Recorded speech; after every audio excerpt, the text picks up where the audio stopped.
Saludo. Hola, ¿qué tal? Soy Viviana.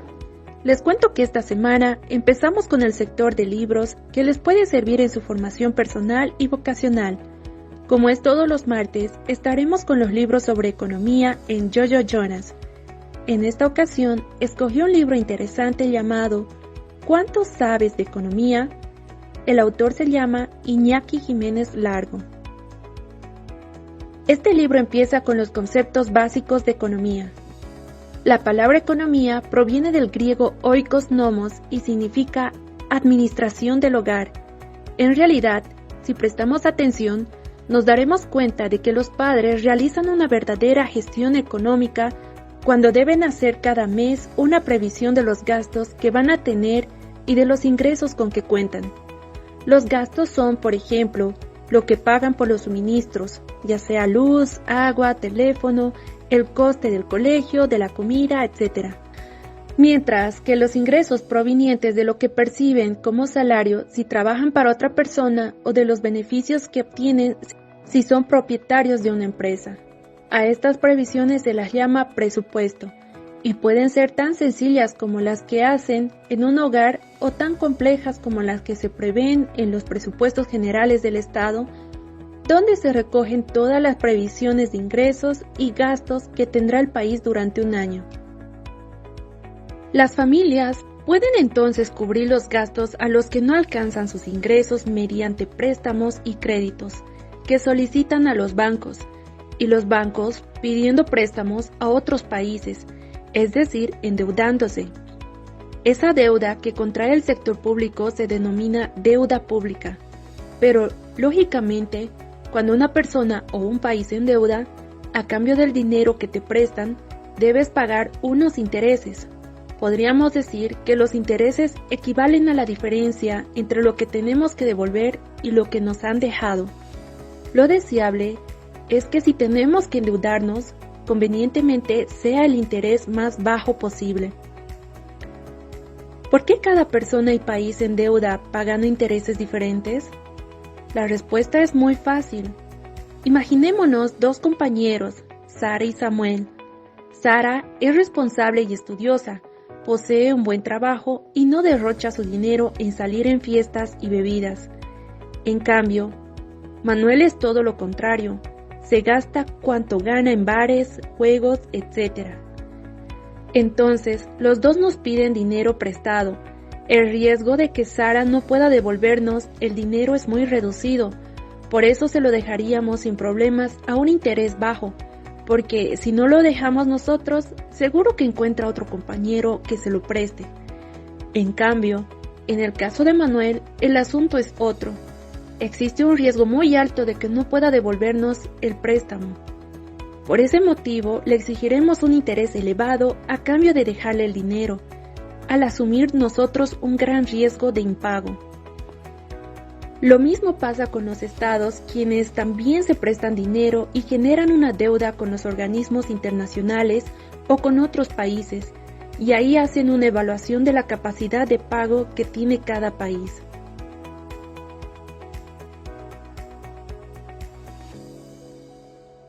Definición clásica de economía.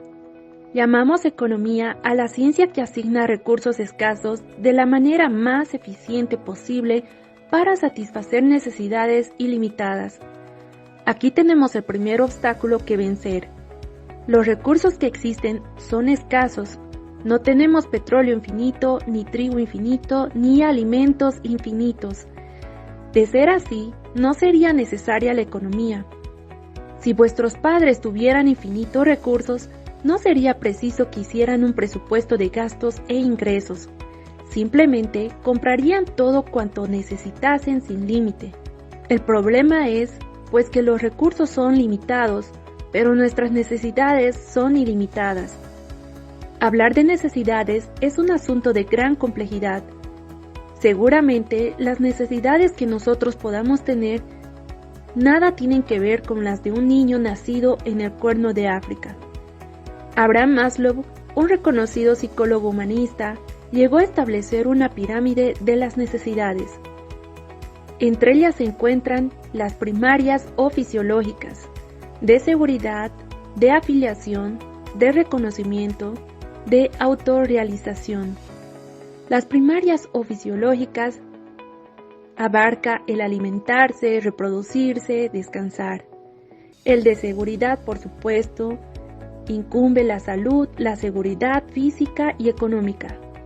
En afiliación tenemos tener amistades, familias, amigos que te quieran. De reconocimiento, el éxito profesional y confianza. De autorrealización, por supuesto, el obtener tus metas. En definitiva, en algunos países las personas tienen todas estas necesidades, sobre todo en países desarrollados o países ricos, mientras que en otros países luchan por tener las necesidades primarias o fisiológicas, como ya bien mencionamos, es el de alimentarse, reproducirse, descansar, y también está el de seguridad, como ser, salud, seguridad física y economía. ¿Qué es eficacia y eficiencia? ¿Cuánto estudio para el examen? Hay una gran diferencia entre ser eficiente y ser eficaz. La eficacia se propone conseguir resultados, mientras la eficiencia, por su parte, se plantea obtenerlos con el mismo coste. Por ejemplo, imaginémonos que Pedro estudia 6 horas para un examen de economía en el que saca un 10. Por su parte, Laura ha dedicado para ese mismo examen 2 horas de estudio y también obtiene un 10. Ambos son eficaces, porque han logrado la máxima nota, pero uno de los dos, además de eficaz, es eficiente. ¿Quién crees que es eficaz y eficiente al mismo tiempo? Laura ha logrado el resultado deseado con un menor uso de recursos, en este caso el tiempo.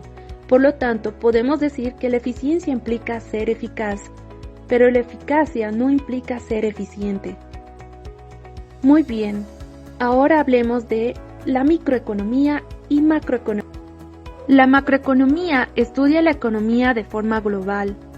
La macroeconomía consiste en aplicar una serie de indicadores o macromagnitudes, entre otros la tasa de paro, la inflación, el crecimiento del PIB, el endeudamiento, la prima de riesgo, con los que también podremos establecer un diagnóstico sobre la situación de una región o un país.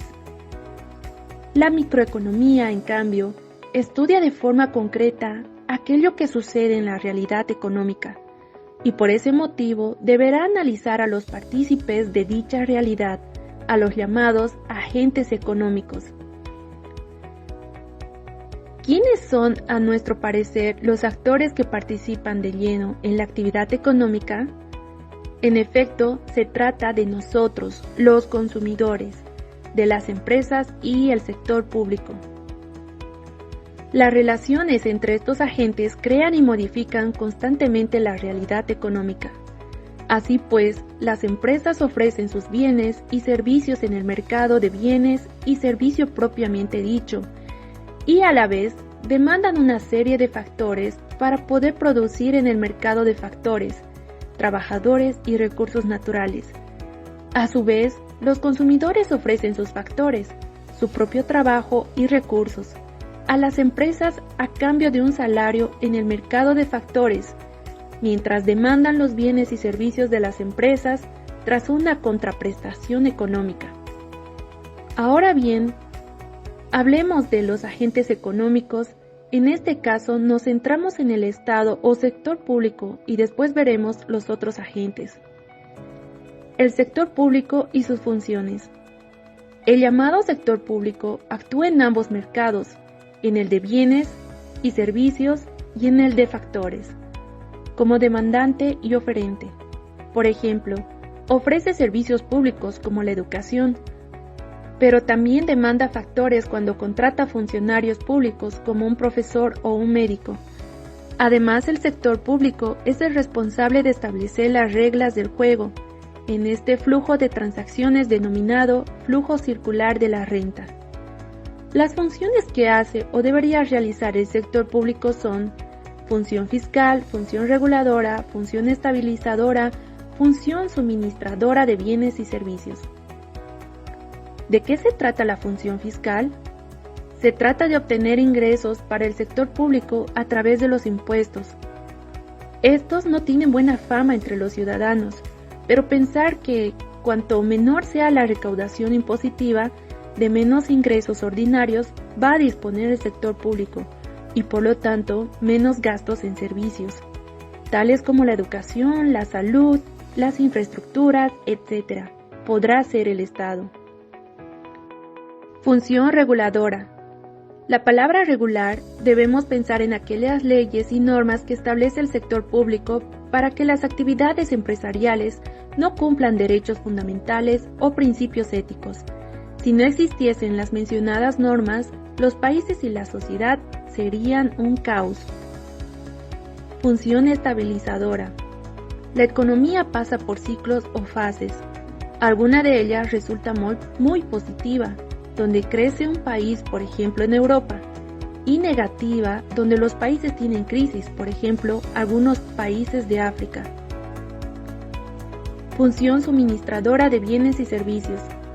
El sector público se encarga de suministrar aquellos bienes y servicios que son de interés general, por ejemplo, la educación, la salud, determinadas infraestructuras, la seguridad, etc. Como ven, estas son algunas de las múltiples funciones que tiene el Estado.